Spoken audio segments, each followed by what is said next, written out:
সব জায়গায় পুলিশ প্রহরা আছে স্যার, সব বন্দোবস্ত হয়ে গেছে স্যার। Very good. আর আশপাশের সমস্ত রাস্তায় ব্যারিকেড লাগিয়ে দাও, ঠিক আছে? কেউ যেন আসতে যেতে না পারে। Over and out. একটা গাড়িও যেন এদিক দিয়ে না যেতে পারে। হ্যাঁ স্যার। যারা হেঁটে হেঁটে যাবে তাদের বলে দাও অন্য রাস্তা দিয়ে যেতে। কাল সকালবেলা এখান দিয়ে ভিআইপির একটা বড় কনভয়ে যাবে, আর ভেতর থেকে আমরা খবর পেয়েছি যে ওই কনভয়ের মধ্যে একটা গন্ডগোল হতে চলেছে। কারোর ওপর যদি একটুও সন্দেহ হয় সঙ্গে সঙ্গে আমাকে জানাবে। সব সিসিটিভি ক্যামেরা জাজ হয়ে গেছে, সব ঠিকঠাক কাজ করছে। গুড।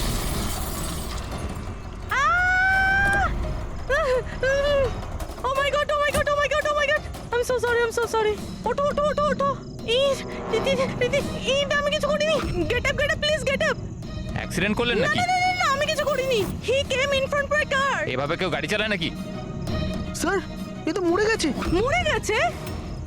না না না না না, আমি কিছু করিনি। আরে ম্যাডাম, এই সিসিটিভি ক্যামেরাতে সবকিছু রেকর্ড হয়ে গেছে। এটা চালু আছে? হ্যাঁ চলে এগুলো। এটা কেন চলে? অ্যারেস্ট করো ওনাকে। লিসেন। অ্যাকচুয়ালি আমার হাজবেন্ড যে আছে, he is a very very rich man. টাকার কোনো অভাবই নেই ওনার। তো যদি আপনারা চান তো এই ফুটেজটা ডিলিট করা যায় না? এক minute. Get up, save some money, get up, please get up, please. Madam, হ্যাঁ, 10 লাখ। 10 লাখ? সিসিটিভি ফুটেজও গায়েব হয়ে যাবে, তার সাথে সব প্রমাণও। আরে এটার থেকে বাঁচতে গেলে এটুকু টাকা তো দিতেই হবে ম্যাডাম। শুধু টাকা নিলেই হবে না, আরো অনেক কিছু নিতে হবে তোমাদের।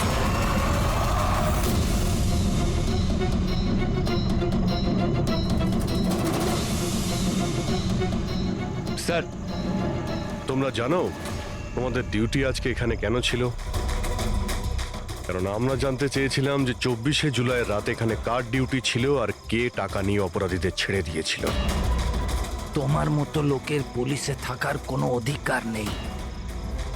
এবার পরিষ্কার করে বলো, সেই রাতে কি হয়েছিল? তাহলে তোমরাই কি ওই সার্ভেইলেন্সের ফিল্মটা এডিট করেছিলে? স্যার ওরা বড্ড প্রেশার দিচ্ছিল। আরে ওরা বড় বড় বিজনেসম্যান, স্যার ওদের হাত অনেক ওপর অবধি। চুপ করো, পরিষ্কার করে বলো কি হয়েছিল। স্যার ওই রাত্রির প্রায় 2:30টার সময় বিক্রম রে আর সিদ্ধার্থর গাড়িটা নীলমের গাড়িটাকে ধাক্কা মারে, আর ওই ওদের মনে হলো যে মেয়েটা মরে গেছে। ওরা বড্ড ঘাবড়ে গেছিল স্যার। ওরা শুধু আমাদেরকে এটুকুই করতে বলেছিল যে এই সিসিটিভি ফুটেজের ওদের অংশটুকু যেন আমরা বাদ দিয়ে দিই, বাকি মেয়েটা আর ওই গাড়িটার ব্যবস্থা ওরা নিজেরাই করে নিতে পারবো বলেছিল। স্যার, সেই জন্য নীলম প্রতিশোধ নিচ্ছে। যখন ওর অ্যাক্সিডেন্ট হয় এরা তিনজন ওকে এখানেই ফেলে গেছিল। নিলাম নয়, অন্য কেউ, যে রে, সিদ্ধার্থ আর বিক্রান্তের উপরে প্রতিশোধ নিচ্ছে।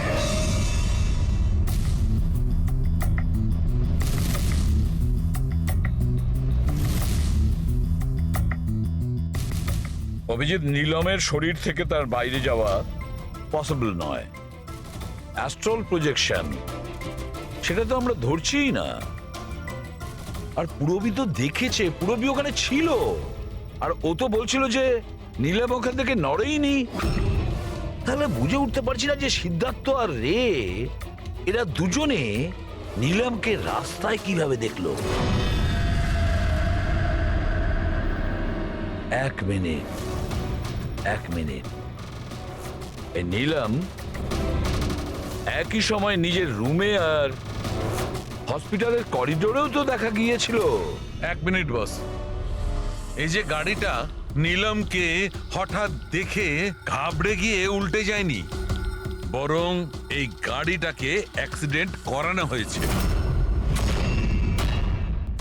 এত জোরে ধাক্কা মেরেছে যে ওদিকে দরজাটা তো পেরিয়ে গেছে। ইচ্ছে করে জেনে বুঝে কোনো গাড়ির সঙ্গে এটাকে ধাক্কা লাগানো হয়েছে। স্যার, সিদ্ধার্থ আর রের অ্যাক্সিডেন্ট একটাই গাড়িতে হয়েছে, কিন্তু ওদের মেডিকেল রিপোর্টস কিছুতেই ম্যাচ করছে না। কি?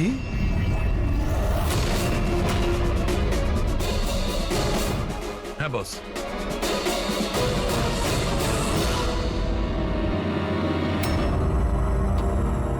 এই পুরো রহস্যটা কি? এটা কি বলতে চাইছে? ফিঙ্গারপ্রিন্টস আর ফুটপ্রিন্টস ম্যাচ করা, দুটোই তো অ্যাক্সিডেন্ট। আর সারিকা বলছে যে সিদ্ধার্থ আর রের মেডিকেল রিপোর্ট ম্যাচ করছে না। এই পুরো ব্যাপারটা আসলে কি?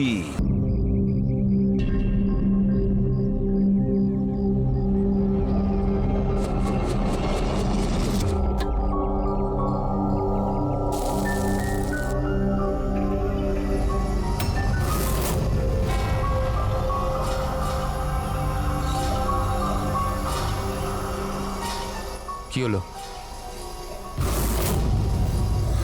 বুঝলি সিদ্ধার্থ, হুম? এটা ভেবে অবাক লাগছে যে এতক্ষণ সময় হয়ে গেল আর কেউ আমাদের ওই ব্যাপারে কিচ্ছু জিজ্ঞেস করলো না।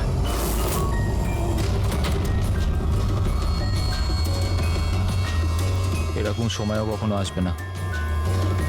আমাদের ওপর কেউ সন্দেহ করবেই না। কাশিয়া, খাবার কি তৈরি হবে না আজ? হ্যাঁ ব্যাস 5 মিনিট, অলমোস্ট ডান, রেডি হচ্ছে, ব্যাস হয়ে গেছে। বিক্রম, কেমন? আমি সিদ্ধার্থকে অনেকবার জিজ্ঞাসা করলাম যে তুমি হঠাৎ রে আর বিক্রমের সাথে 2 সপ্তাহের জন্য ছুটিতে কেন গিয়েছিলে, কিন্তু ও বলেছিল যে বিজনেসের ব্যাপার। আমার বিশ্বাস হচ্ছে না একটু। তা আশা, তুই বিক্রমকে জিজ্ঞাসা করেছিস? হ্যাঁ জিজ্ঞাসা করেছিলাম, তার এই উত্তর দিল। ও তোকে আবার মেরেছে? তাশা, তোর এটা মনে হচ্ছে না যে বিক্রম মরে গেলে ভালো হয়?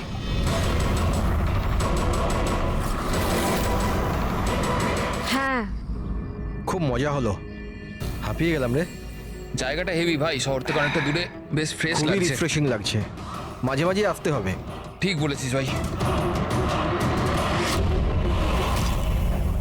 গুড জব ভূমি, অ্যারেঞ্জমেন্ট দারুণ হয়েছে। Thank you sir. Hello hello, এখানে নেটওয়ার্ক আসে না নাকি? স্যার এখানে নেটওয়ার্ক একটু উইক আছে, আপনাকে ওইদিকে জঙ্গলের দিকে যেতে হবে।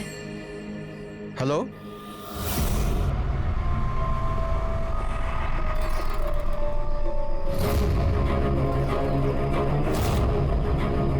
হ্যালো,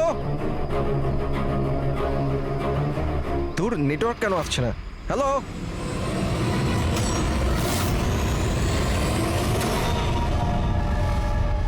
নীলম, তুমি? নীলম? নীলম, নীলম,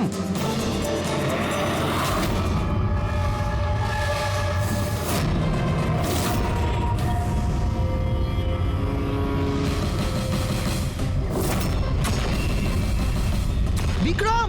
এখানে নিলামকে কে ডেকেছে? বিক্রম? ও কেন ডাকতে যাবে? কিন্তু ও এখানে কি করে এলো? ওই দেখো নীলম! নিলাম!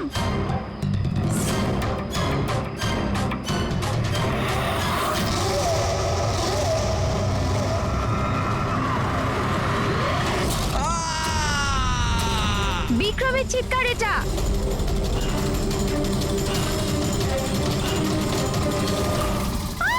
বিক্রম!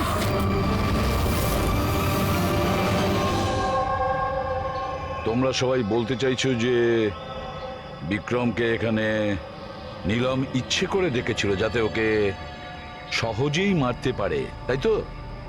আচ্ছা, আপনারা কি নীলমকে দেখেছিলেন নাকি বিক্রমের মুখ থেকে শুধু শুনেছিলেন? স্যার, আমরা প্রত্যেকে নীলমকে দেখেছি। আর ও হালকা নীল রঙের লম্বা ড্রেস পরেছিল। আচ্ছা, এই নীলম কে আর ও এখানে কি করে এলো? আচ্ছা, ও কি জানতো যে আপনারা এখানে ছুটি কাটাতে আসছেন? স্যার, নীলম আমাদের প্রত্যেকেরই কমন ফ্রেন্ড। আর 2 মাস ধরে তো নীলমের সাথে আমাদের কোনো যোগাযোগই ছিল না। আচ্ছা, আর তার আগে? স্যার, ওই 2 মাস আগে ওই আমাদের আর নীলমের মাঝে কিছু প্রবলেম হয়েছিল। ওর পরে নীলমের সাথে আর কোনো যোগাযোগ নেই স্যার। হ্যাঁ স্যার, আজ বিক্রমের মুখে নীলমের নাম শুনে আমরা সব অবাক হয়ে গেছিলাম। আপনি তো এখানকার কেয়ারটেকার, আপনি তো খুব ভালোভাবে জানবেন যে এখানে কে এসেছিল আর কি কারণে এসেছিল। একদম ফাঁকা জায়গা স্যার, যে কেউ যেতে আসতে পারে। ভূমি, তুমি বিক্রমকে জঙ্গলে পাঠিয়েছিল তো ফোনে কথা বলার জন্য? স্যার, কারণ ওখানে নেটওয়ার্ক খুব উইক থাকে, তার জন্য। চাইলে আপনারা নিজেরা চেক করে দেখতে পারেন। ঠিক আছে, বিক্রমকে ফোন কলটা কে করেছিল সেটা যদি একবার জানতে পারি তাহলে ঠিক জানতে পারবো যে এখানে কি হয়েছিল আর করেছিল কে।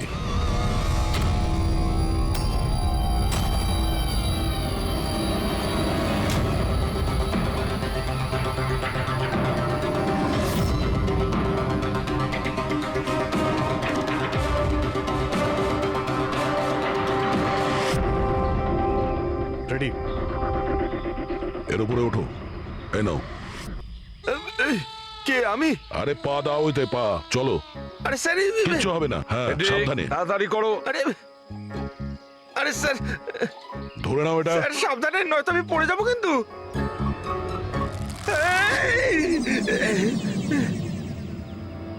স্যার, এরা হয়তো মেয়েটার নাম বলছে, কিন্তু এদের কথায় বিশ্বাস করা একটু মুশকিল। বিক্রমের ওজন প্রায় 70 থেকে 80 কিলো হবে। একটা মেয়ে ওকে কুড়ুল দিয়ে মারার পরে ওর লাশটাকে ফাঁসিতে ঝুলিয়ে দেয়। অদ্ভুত মনে হচ্ছে না স্যার? নীলম? এই নীলমটা আবার কে? কি উদ্দেশ্য থাকতে পারে তার? স্যার, বিক্রমের কাছে একটা আননোন নাম্বার থেকে ফোন এসেছিল। সেই নাম্বারটা ট্রেস তো হচ্ছে না, বোধহয় সিম কার্ডটা ডিস্ট্রয় করে ফেলেছে। হ্যাঁ স্যার, ওই ভূমি কেয়ারটেকার, ওর আচরণ ও কেমন যেন সন্দেহজনক। ঠিক আছে, দেখা যাক। নিলামের সঙ্গে দেখা করি আগে। এক্সকিউজ মি, এটা কি নিলামেরই বাড়ি? হ্যাঁ, এটা নীলমেরই তো বাড়ি, আর আমি ওর মা হই। আপনারা কারা? আমরা সিআইডি থেকে। সিআইডি? বলুন কি ব্যাপার? অ্যাকচুয়ালি পিনাকি ওয়েস্টে একটা ফার্ম হাউস আছে, সেখানে খুন হয়েছে। ওখানে যারা ছিল তারা এটা বলছে যে ওখানে নিলামকে দেখেছিল। কি তাহলে আপনারা এটাই বলতে চান যে নীলম কাউকে খুন করে দিয়েছে, আর আপনারা ওর বাড়িতে ওর সাথে দেখা করতে এসেছেন? হ্যাঁ। নিলাম কোথায়? আসুন আমার সাথে। কোথায়? আপনারা নীলমের সাথে দেখা করতে চান না? আসুন, আমি দেখা করেছি নীলমের সাথে।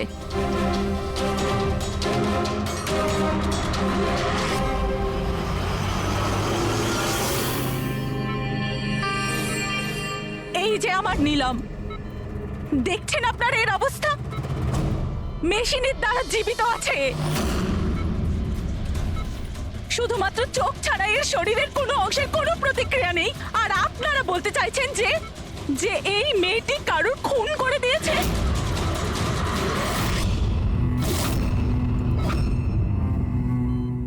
খুন করেছে আমার দিদি? নিলামের এরকম অবস্থা কবে থেকে আর কিভাবে? গত মাস থেকে। ওর সেই গাড়ি অ্যাক্সিডেন্ট হয়েছিল, তারপর। এই অ্যাক্সিডেন্ট হলো কি করে? মানে কেউ এসে ধাক্কা মেরেছিল না গাড়ির ব্রেক ফেল হয়ে গেছিল? ওই নীলম নেশা করেছিল। আপনারা কারা? আর এসব কি হচ্ছে? আমরা সিআইডি থেকে এসেছি। সিআইডি? দেখুন ডক্টর, ওর খুব কাছের বন্ধু বিক্রম, যাকে কেউ নৃশংসভাবে হত্যা করেছে। আর ওখানে যারা ছিল তাদের বক্তব্য হলো এও নাকি ওখানে উপস্থিত ছিল। This is not possible. এটা হতে পারে না। ওরা সবাই মিথ্যে কথা বলছে। বিক্রম আর ওর বন্ধুরা একেবারেই দিদির বন্ধু নয়, বিজনেস পার্টনার ছিল। চিট করেছে ওরা দিদিকে, ঠকিয়ে বিজনেস থেকে আলাদা করে দিয়েছে। ভালোই হয়েছে, ওই 3 জন চিটারের মধ্যে একজন মারা গেছে। খুব ভালো হয়েছে। আমাদের কাছে 5 জন আই উইটনেস আছে, প্রত্যক্ষদর্শী, যারা ওকে ওখানে ঘটনা ঘটার সময় দেখেছিল। আপনি বলতে চাইছেন ওর অবস্থা খুব শোচনীয়? দেখুন, আপনার কথা শুনে আমি খুব অবাক হয়েছি। নীলম সেই অবস্থাতেই নেই যে কোনো মুভমেন্ট করতে পারে। ও নিজের ইচ্ছায় একটা আঙুলও নাড়াতে পারবে না। হ্যাঁ, এটা ঠিক যে ও আমাদের দেখতে পারে, আমাদের শুনতে পারে, আমাদের বুঝতে পারে, কিন্তু এর থেকে বেশি কিছু নয়। ও যে কিছুটা করতে পারছে সেটা আমাদের দেওয়া স্টিমুলেশনের জন্য। মানে? আমরা কন্টিনিউয়াসলি ওর ব্রেন ম্যাপিং করছি, ওর মস্তিষ্কের অবস্থার প্রোগ্রেস দেখার জন্য। এটা জানার জন্য যে নীলমের শোনার, দেখার, শোয়ার আর স্পর্শ অনুভব করার কতটা ক্ষমতা আছে, যাতে ওর রিকভারি তাড়াতাড়ি হতে পারে।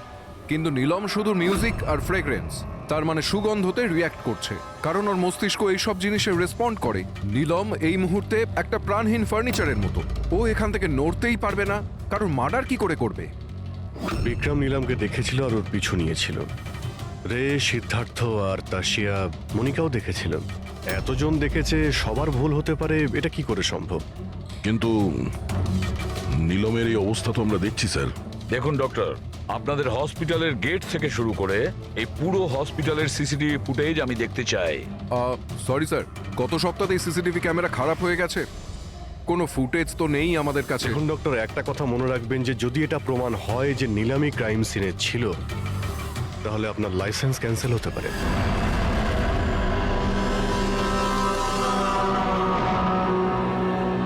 এবার ডক্টর সারিকাকে দিয়ে ওর ভালো করে এক্সামিন করাতে হবে। এই পরিস্থিতিতে দুটো ব্যাপার হতে পারে। হতে পারে এই নীলম নাটক করছে, কিংবা ওর মতো দেখতে কেউ আছে, আর এতজনে দেখেছে, সবার চোখে তো আর ফাঁকি দিতে পারবে না। স্যার, আমার মনে হচ্ছে পুরবী আর ফ্রেডিকে একে লক্ষ্য রাখার জন্য এখানেই থাকা উচিত। তাহলেই জানা যাবে ও বিছানা থেকে উঠতে পারে কিনা। পুরবী, হেড্রিক, এই করিডোর থেকে শুরু করে আর ওর ঘর অবধি খুব ভালো করে খেয়াল রাখবে।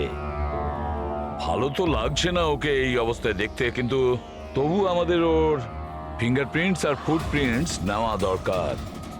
আর তাছাড়া নীলামের ভাই আর মা ছাড়া ওখানে আর কে কে আসেন, ওর খোঁজ নিতে, ওর সঙ্গে দেখা করতে, সেটাও দেখতে হবে।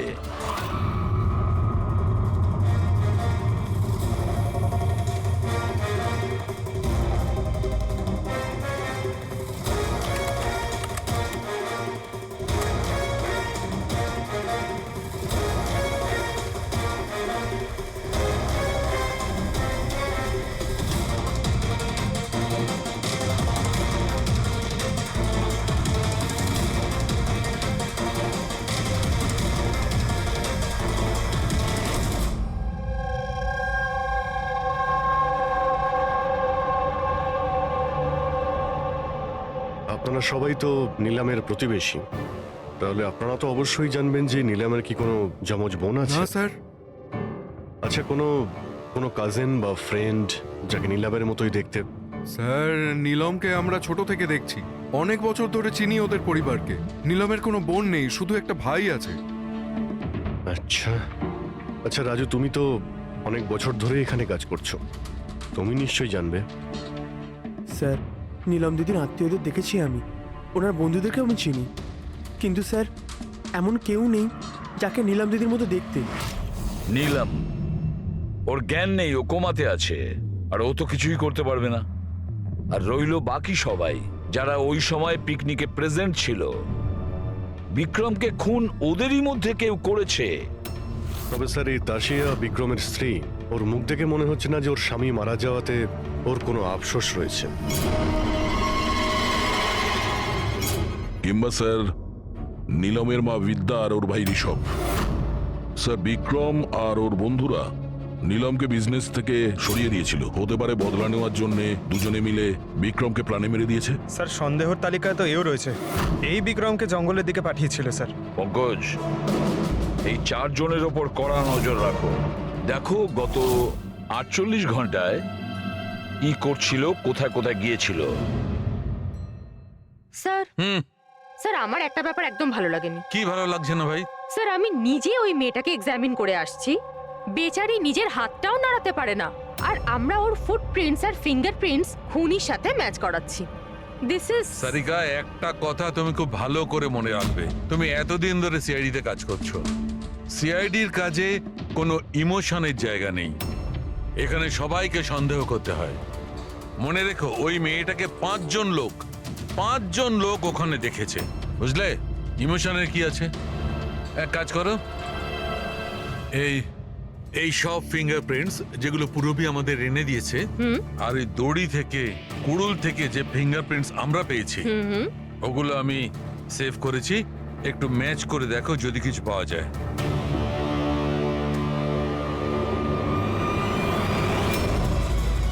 গড, এটা তো ম্যাচ হয়ে গেছে। ম্যাচ হয়ে গেছে। হসপিটালের যে ভিজিটার্স বুক আছে, সেই হিসাবে কোনো একজন ডক্টর রজত আছে যে গত 2 সপ্তাহ ধরে এই নীলামের সঙ্গে দেখা করতে আসছে। ডক্টর রজত? আচ্ছা, উনি কি সেই যিনি অ্যাস্ট্রোফিজিক্স আর প্যারানর্মাল সায়েন্স নিয়ে কাজ করছেন? হ্যাঁ শালুকে বলো কি নীলম ক্রাইম সিনে গিয়েছিল?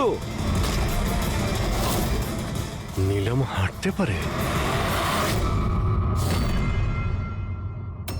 ডক্টর রজত, নীলম তো চলাফেরা করতে পারে, কারণ ক্রাইম সিনে আমরা যে ফুটপ্রিন্ট আর ফিঙ্গারপ্রিন্ট পেয়েছি সেটা তো ওর সঙ্গে ম্যাচ করে গেছে। তাহলে এই পুরো বিষয়ে আপনার কি রোল? দেখুন, আমি আপনাদের কথা অস্বীকার করছি না। হসপিটালের বেড থেকে নীলম উঠতে পারে। হ্যাঁ, ওর ফিঙ্গারপ্রিন্টস আর ফুটপ্রিন্টস অ্যাস্ট্রাল পজিশনের সাথে মিলবে কি মিলবে না, that I am not sure. Excuse me, কি বললেন আপনি? Astral, what is that mean? এক minute, astral projection? Are you joking? আমার সঙ্গে মজা করছেন না তো? নীলমের ভাই ঋষভকে আমি বলেছিলাম একটা বিশেষ মিউজিক চালানোর জন্য আর নীলমের পাশে ফুল রাখার জন্য। এই কাজটা ওর মস্তিষ্কে প্রভাব ফেলবে, ওটা তাড়াতাড়ি কাজ করতে থাকবে আর নীলম তাড়াতাড়ি সুস্থ হয়ে যাবে। এখন বুঝতে পারছি যে নীলমের মস্তিষ্ক খুব বেশি পাওয়ারফুল হয়ে গেছে, এতটা যে ও নিজেকে অন্য কোথাও প্রজেক্ট করতে পারে। ও নীলম নয়, ওর অ্যাস্ট্রাল প্রজেকশন। এক মিনিট, আপনি বলছেন যে ওর প্রজেকশন অন্য জায়গায় করতে পারবে? এটা কিভাবে সম্ভব? দেখুন, অ্যাস্ট্রাল প্রজেকশনকে যদি খুব সাধারণভাবে আপনাকে বোঝাই তাহলে সেটা এইভাবে। দেখুন, যেমন মরার পরে মানুষের আত্মা তার শরীর থেকে আলাদা হয়ে যায়, ঠিক একই রকম জীবিত মানুষের চেতনাকেও ফিজিক্যালি বাইরে বের করা সম্ভব। আর যেমন আমি বুঝি যে নীলমের কেসেও এরকমই কিছু হয়েছে। দেখুন ডক্টর রজত, সায়েন্সে এমন কোনো প্রমাণ নেই যাতে এই কথাটা কনফার্ম হতে পারে যে শরীর থেকে আত্মাটাকে বাইরে বার করা যায়। আর আপনার থিওরি অনুযায়ী একটা 40-45 কিলো ওজনের একটা মেয়ে যে কোমায় রয়েছে, সে একজন 85 কিলো ওজনের একটা লোককে দড়িতে ঝুলিয়ে দিয়েছে। তার মানে আপনারা আমার কথা বিশ্বাস করছেন? তাহলে আপনারাই বলুন, এক হাত পায়ে অক্ষম মেয়ে যে হাসপাতালের বেডে পড়ে আছে, সে একই সময় দুটো আলাদা আলাদা জায়গায় কিভাবে থাকতে পারে? থ্যাংক ইউ ভেরি মাচ, সেটা আমরা খোঁজ নিয়ে নিচ্ছি।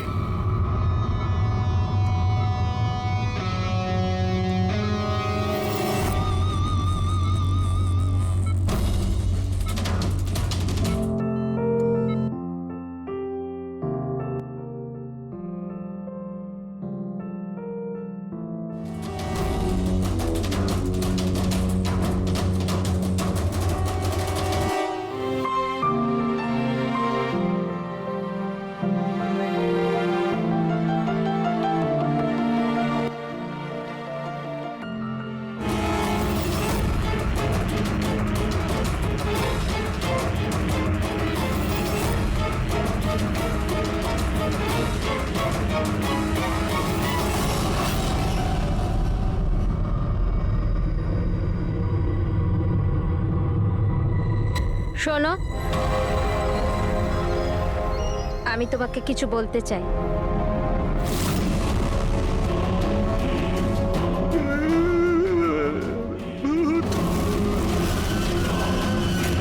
আরে,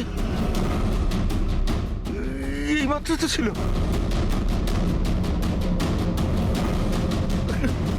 কোথায় হাওয়া হয়ে গেল?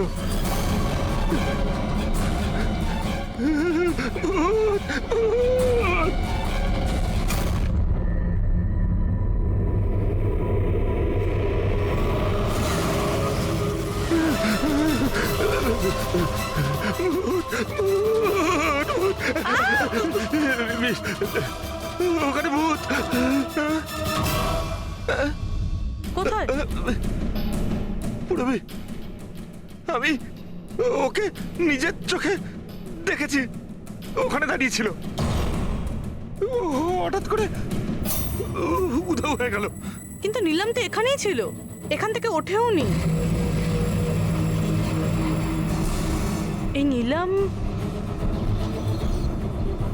একই সময় দু জায়গাতে?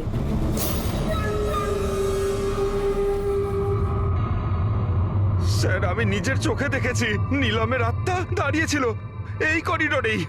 স্যার, ও ওর রুমেই ছিল। ঋষভ মিউজিক অন করে ফুল রেখে শুতে চলে গেছিল। এরকম প্রথমবার হয়নি স্যার, আমি দেখেছি। স্যার স্যার ওর বডি এখানেই থাকে আর ও বাইরে ঘুরে বেড়ায়।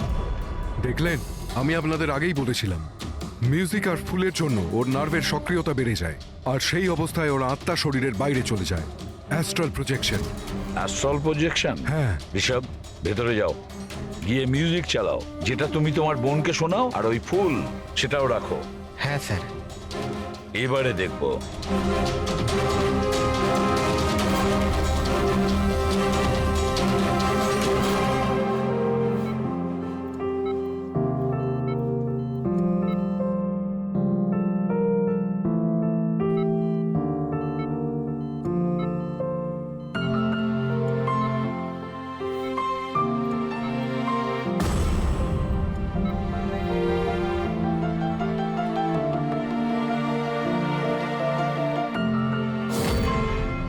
দেখুন, শরীরে সক্রিয়তা বাড়ছে।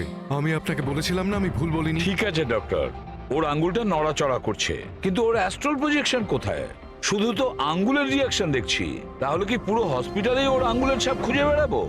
যদি ওর আত্মা ওর শরীর থেকে বেরিয়ে অন্য কোথাও যায়, তাহলে ওর ফুটপ্রিন্ট আর ফিঙ্গারপ্রিন্টও সাথে নিয়ে যায়, তাই না? দেখুন, আপনাকে বুঝতে হবে, নীলমের আত্মা আপনার অর্ডারে তার শরীর ছেড়ে বাইরে আসবে না। এটা নিজে থেকেই স্বেচ্ছায় আসবে। ও প্লিজ ডক্টর, আপনার এই সায়েন্সের কথাবার্তা আমাদের মাথাতেই ঢুকছে না। এই কেসটা আমরা সলভ করব, বুঝেছেন? আপনারা আমার কথাকে বিশ্বাস করুন। এক্সকিউজ মি, আসুন। দেখুন দেখুন নীলমকে। ওর অবস্থা দেখে আপনাদের মনে হচ্ছে যে হসপিটাল থেকে বাইরে বেরিয়ে ও কাউকে মার্ডার করতে পারে? হ্যাঁ স্যার, আমরা প্রত্যেকে ওকে দেখেছিলাম। ওটা নীলমই ছিল, আর আমাদের কোনো ভুল হয়নি স্যার। 1 মাস হয়েছে তোর অ্যাক্সিডেন্টের। এটা হতেই পারে যে অভিনয় করছে, হাঁটাচলা করতে পারে। সিদ্ধার্থ ও সত্যি বেড থেকে নড়াচড়া করার অবস্থায় নেই। তাহলে ওটা কে ছিল যাকে আমরা ওখানে দেখেছিলাম? ওই দেখো নিলাম। স্যার, আমি বলেছিলাম না নীলমের আত্মা ওর শরীর থেকে। Thank you very much. আপনি আমার ওদিকে গিয়ে বসুন। আপনারাও প্লিজ ওদিকটা গিয়ে বসুন, প্লিজ ওদিকটা গিয়ে বসুন। স্যার, এর আঙুল আর পায়ের ছাপ ম্যাচ কিভাবে হতে পারে? হতে পারে যদি কেউ নীলমের ফিঙ্গারপ্রিন্টস আর পায়ের ছাপ ক্রাইম সিনে ছেড়ে আসে তবে। কি হলো স্যার? একটা কথা আমার মাথায় ঘুরছে। বিক্রমের মৃত্যুর পরে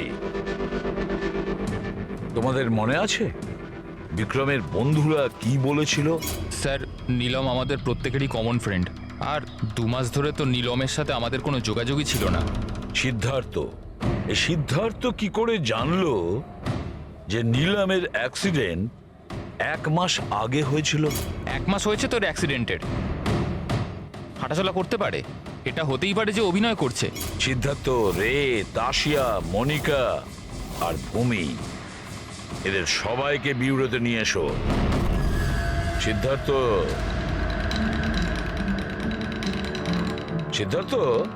ইয়েস স্যার। নীলমের সঙ্গে শেষ কবে দেখা হয়েছিল? স্যার, আমি তো বলেইছিলাম, প্রায় 2 মাস আগে। আসলে হয়েছে কি, একটু ভুলে যাই, বয়স হচ্ছে তো। 2 মাসের মধ্যে যখন দেখা হয়নি, তাহলে নীলমের অ্যাক্সিডেন্টের ব্যাপারে তুমি কিভাবে জানলে?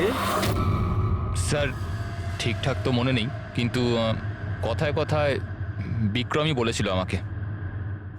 তোমরা বিজনেস পার্টনার ছিলে, তাই ও মারা যাওয়াতে সব থেকে বেশি লাভ তো তোমাদেরই হয়েছে। স্যার, বিজনেস পার্টনার ছিলাম, খুনি নয়। আর ও বন্ধু ছিল আমাদের। ওর ব্যাপারে আমরা এসব ভাবতেই পারি না। যদি লাভের কথা বলেন তো বিক্রমের মৃত্যুর লাভ তো সবচেয়ে বেশি ওর ওয়াইফ তাশিয়ারই হয়েছে। বিক্রমের মৃত্যুর পর আপনার প্রতি হওয়া অত্যাচার কমে গেল। এটা ছাড়া আর কোনো সুবিধা পেয়েছেন আপনি? হ্যাঁ, বিক্রম চলে যাবার পর আমার আর ভয় লাগে না, আর আমি বেশ ভালোই আছি। কিন্তু আমি বিক্রমকে মারিনি। নীলমকে চেনেন আপনি? আমি নীলমকে একদমই চিনি না। 25শে জুলাই যেদিন নীলমের অ্যাক্সিডেন্ট হয়, সেই সময় তোমরা কোথায় ছিলে? স্টার ক্লাব, বিকেসি, তারপর আমরা এয়ারপোর্ট গেছিলাম স্যার।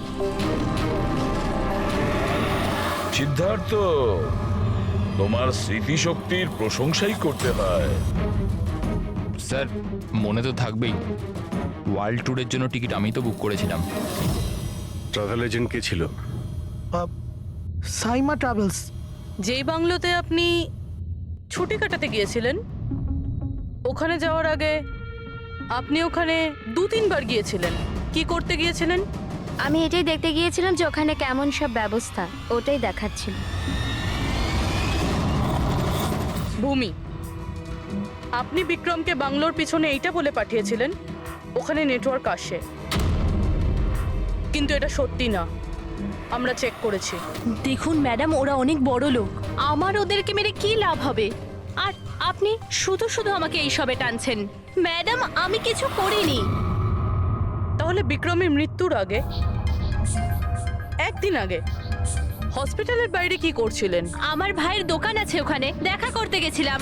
আর মনিকা, আপনার কি বক্তব্য? আমি নিলামের ব্যাপারে কিছু জানি না, তাছাড়া আমার হাজবেন্ড আমাকে বেশি কিছু বলে না, তাই এসব ব্যাপারে আমার কিছু যায় আসে না। স্যার এই 5 জনের মধ্যে বিক্রমের খুন যেই করুক, কিন্তু বিক্রমের খুন আর নিলমের যে অ্যাক্সিডেন্ট, এদের মধ্যে কোনো না কোনো সম্পর্ক তো আছে স্যার। রাইট। এটা অ্যাস্ট্রাল প্রজেকশনের ব্যাপার নাকি যমজের, কিন্তু এটা তো শিওর যে এদের মধ্যে কেউ আছে যে নিলামের এই অবস্থার সুযোগ নিচ্ছে। নিলামের অ্যাক্সিডেন্ট পালোমি ব্রিজে 25শে জুলাই হয়েছিল, আর পুলিশ খবর পায় ওই দিন সকালে 4টে থেকে 5টার মধ্যে। এটা খোঁজ নিতে হবে যে ওই 3 জন, বিক্রম, সিদ্ধার্থ আর রে, 25শে জুলাই কোথায় ছিল, আর কে নিলামের অ্যাক্সিডেন্টের ব্যাপারে প্রথম জানতে পারে। আর হ্যাঁ অভিজিৎ, ওই সাইমা ট্রাভেলস, ওখানেও ভালো করে জিজ্ঞাসাবাদ করো। পুরবি, আজকে রাত্রে এই হসপিটালেই থাকো, কিন্তু একটা কথা মনে রেখো, ওই রুমে আজ না কোনো মিউজিক বাজবে, না কোনো ফুল থাকবে। শুধু এটা খেয়াল রাখতে হবে যে নিলামের শরীর থেকে নিলাম বাইরে কিভাবে যায়। বিক্রম, রে, সিদ্ধার্থ, এদেরকে আপনি অবশ্যই চেনেন। ওদের ওয়ার্ল্ড ট্যুরের টিকিট তো আপনিই বুক করিয়েছিলেন না? হ্যাঁ স্যার। স্যার ওরা খুব অদ্ভুত লোক। স্যার প্রথমে ওরা দিল্লি যেতে চেয়েছিল, বুকিংও হয়েছিল, কিন্তু হঠাৎ করে বললো যে 3-4 ঘন্টার মধ্যে জোগাড় করে দাও, ওয়ার্ল্ড ট্যুরে বেরোবো। দেখুন, ডিটেলে বলুন আপনাদের কি কথা হয়েছিল। হ্যাঁ স্যার। ওই অ্যাক্সিডেন্টের ব্যাপারে কি করে জানলেন আপনারা? স্যার সকাল 4টের সময় আমাদের কাছে খবর এসেছিল যে একটা গাড়ি ব্রিজ থেকে নিচে পড়ে গেছে। আমি আমার টিম নিয়ে এখানে পৌঁছই আর ওই মেয়েটাকে গাড়ি থেকে বাইরে বের করি। কিন্তু স্যার অবাক হওয়ার বিষয় হলো এটাই যে এত ভয়ঙ্কর অ্যাক্সিডেন্টের পরেও মেয়েটার শ্বাস চলছিল। তদন্ত করে কি জানতে পেরেছেন? এটা কোনো অ্যাক্সিডেন্ট ছিল নাকি কেউ জেনে শুনে কাজটা করেছিল? অ্যাক্সিডেন্ট ছিল স্যার। মেয়েটাকে নেশাগ্রস্ত অবস্থায় গাড়িতে পাওয়া গেছে। কিন্তু স্যার অবাক হওয়ার মতো বিষয় এই যে সিসিটিভি ফুটেজে না মেয়েটাকে দেখা গেছে না মেয়েটার গাড়িটাকে। ও যে এখানে কি করে পৌঁছলো সেটা কিছুতেই বুঝতে পারছি না। আচ্ছা, অ্যাক্সিডেন্ট তো 1 মাস হয়ে গেছে, কিন্তু এর ফুটেজ তো পেয়ে যাবো। একটা কাজ করো, এই 24 জুলাইয়ের রাতে ক্লাব ভিস্টা থেকে এয়ারপোর্ট যাওয়ার মধ্যে যতগুলো সিসিটিভি ক্যামেরা আছে সবগুলোকে চেক করো। আর হ্যাঁ, ওই হাইওয়েরও নিয়ে নাও যেটা পুলমি ব্রিজের দিকে যায়, যেখানে নিলামের কারের অ্যাক্সিডেন্ট হয়েছিল।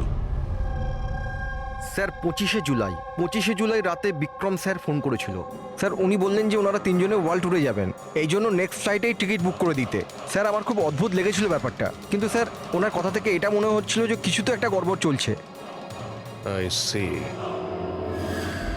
বুঝতে পারছি না নিলমকে সবাই সব জায়গায় দেখতে পাচ্ছে কি করে, যখন ও নিজের বিছানা থেকেই উঠতে পারছে না। হ্যাঁ স্যার, আমি এখানেই আছি, আর নীলামও আমার চোখের সামনে আছে, ওইভাবে বিছানায় শুয়ে। আর এই নীলামের মতন দেখতে মেয়েটাকেও দেখতে পাইনি, সব কিছু নর্মাল। কাম অন ইয়ার মনিকা, তোমার কি মনে হয় বিক্রমের মৃত্যুর পর নীলম আমাকে আর রেকে মেরে দেবে? আরে রিল্যাক্স ইয়ার, রে আমার সাথেই আছে, কিচ্ছু হবে না, আমরা বাড়িতেই আসছি।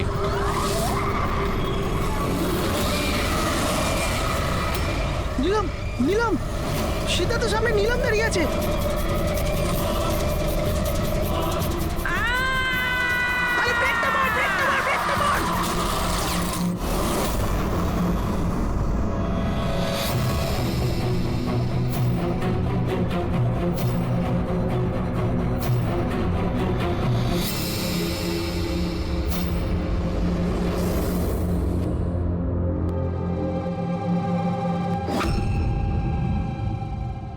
হোটেল থেকে এয়ারপোর্ট পৌঁছতে কমপক্ষে 2 ঘন্টা লাগে।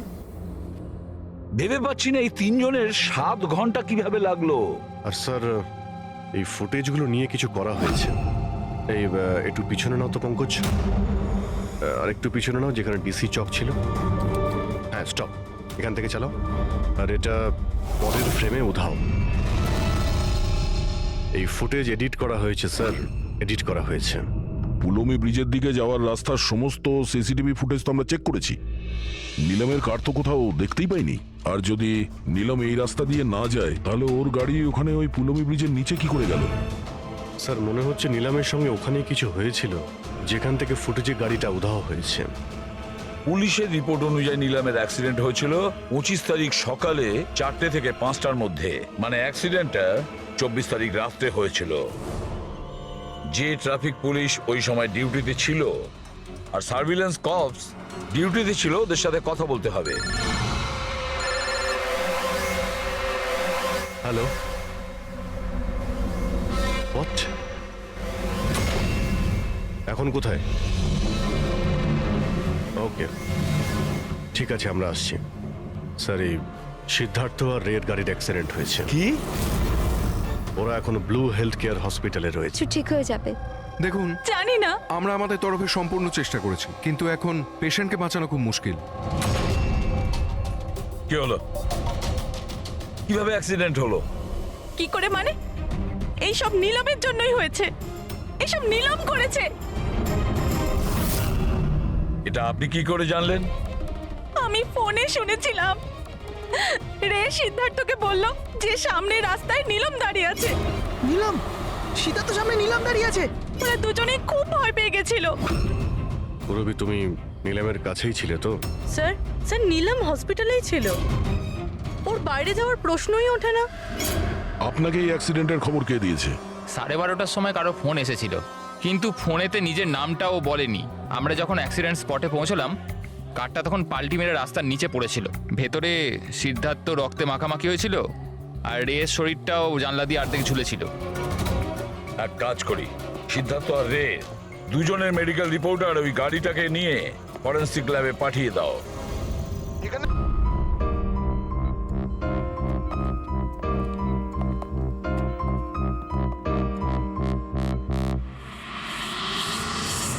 যে বিক্রমকে খুন করেছে আর সিদ্ধার্থ আর রের এই অবস্থা করেছে, এই সব কাজ নিলামের নয়, অন্য কারণ।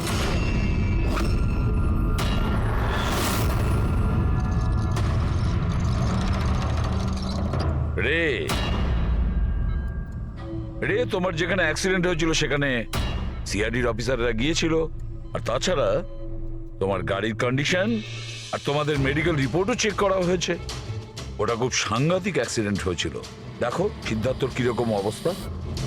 কিন্তু একটা জিনিস দেখে ভালো লাগছে, এত বড় অ্যাক্সিডেন্ট, এত সাংঘাতিক অ্যাক্সিডেন্ট যেখানে সিদ্ধার্থর এরকম অবস্থা, সেখানে তোমার তো শুধু এত সামান্য আঘাতটা লেগেছে কিভাবে? আচ্ছা, এই অ্যাক্সিডেন্টটা হলো কিভাবে? আসলে ওই আমি রাস্তাতে আমি নিলামকে দেখেছি, আর এই কথাটাই আমি সিদ্ধার্থকে বলেছি। ওই ভয় পেয়ে গাড়ি টার্ন করতে গেল, গাড়ি স্পিডে ছিল তো কন্ট্রোল হলো না, আর গাড়ি উল্টে গেল। না না না না না, মিথ্যে কথা বলছো তুমি। তোমার গাড়ি উল্টে যায়নি, অন্য গাড়ি এসে তোমাকে ধাক্কা মারে। কে?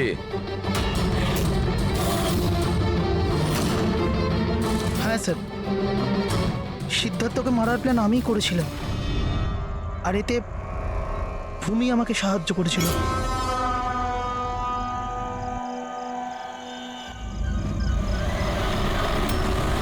আরে ব্রেকটা মার, ব্রেকটা মার, ব্রেকটা মার!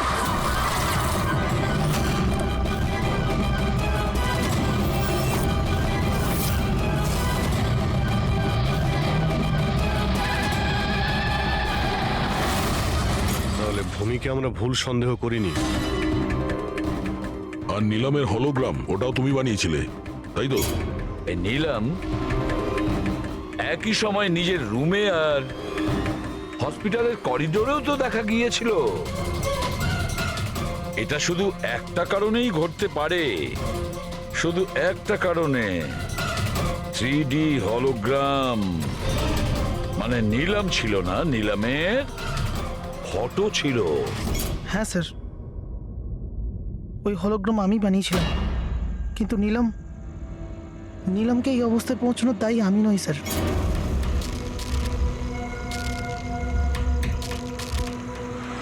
এই নিলম আমাদের ডিসি চকে কেন ডাকলো? ও আমার উপর লিগ্যাল অ্যাকশন নেবার কথা ভাবছে, কিন্তু আমি ওকে 1 টাকাও দেবো না। ওর হিসেব আমি আজকে একদম শোধ করে দেবো।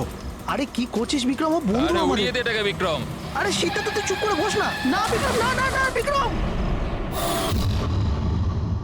আমি বিক্রমকে আটকানোর চেষ্টা করেছিলাম, কিন্তু স্যার বিক্রম আমার একটা কথাও শুনলো না।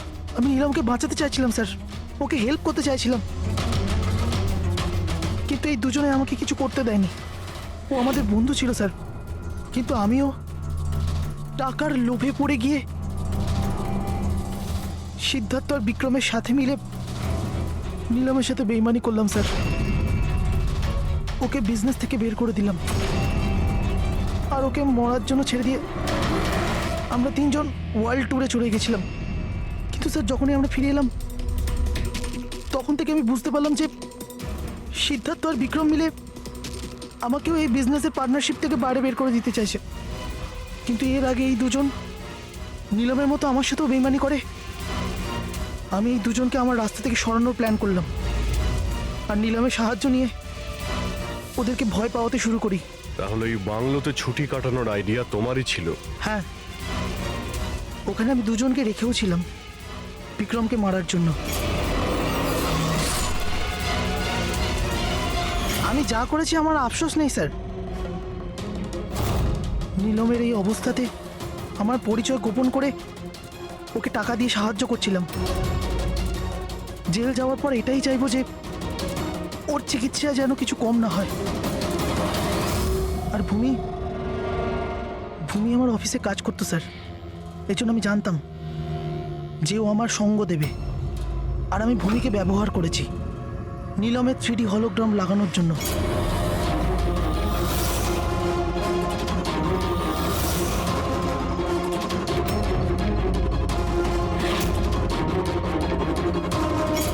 তুমি আর ভূমি যা করেছো সেটা অন্যায়। আইন তোমাদের কোনোদিন ক্ষমা করবে না, কঠোরতম শাস্তি হবে তোমাদের।